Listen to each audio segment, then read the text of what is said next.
কাকা আসসালামু আলাইকুম। ওয়ালাইকুম আসসালাম। ভালো আছো অনেকদিন। তুমি? হ্যাঁ ভালো আছি, আপনি ভালো আছেন? আলহামদুলিল্লাহ। এই আজকে তো অনেক শীত পড়ছে, এই শীতের ভিতর তো রাস্তাঘাটে মানুষজন চলাচল করতেছে না। তো আপনি এই শীতের ভিতরে কাজ করতেছেন, আপনার কি কষ্ট হয় না? আচ্ছা, কাছে আসো, কাছে আসো। কষ্ট হয় না আমার, কিসের জন্য জানো? এই বালিটা কাইছে, মনে করো যে গরমটা লাগতাছে, মনটা করে জ্যাকেট ম্যাকেট সব ফালাই দেই। তা তো অবশ্যই ঠিক কাজ। আছে? আর সবচাইতে বড় কথা, একটা কালো মেয়ে সাজাইলে কেমন লাগে? সেইটা বলো। কালো মেশাইলেশন সুন্দর সুন্দর লাগে। লাগে না? তো আমি বালিটা যদি এই যে বালিটা আমি বিক্রি করলাম, হ্যাঁ বালিটা বিক্রি করার পরে এই যে বালিটা ছড়াই ছিটাই রইছে। হ্যাঁ হ্যাঁ এই বালিটা যদি আমি না উঠাই দেই, হ্যাঁ। তাহলে এই বালিটা কি সুন্দর হইব?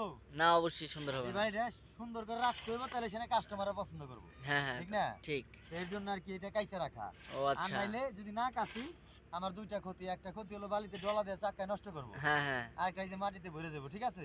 হ্যাঁ। আর আমি নগদ উঠাই দিলে বাড়িটা সুন্দর থাকলো, আমার জিনিসগুলো সুন্দর রইলো, সুন্দর রইলো। কোনো ওয়েস্টেজ হইলো না, নষ্ট হইলো না। ঠিক আছে?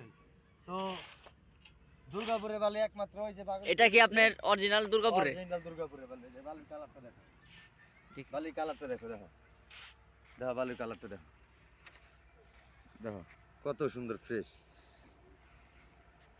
একবার ফ্রেশ বালু দেখো। আপনারা দেখতেই পাচ্ছেন, এটা কিন্তু অরিজিনালি দুর্গাপুরের লাল বালু।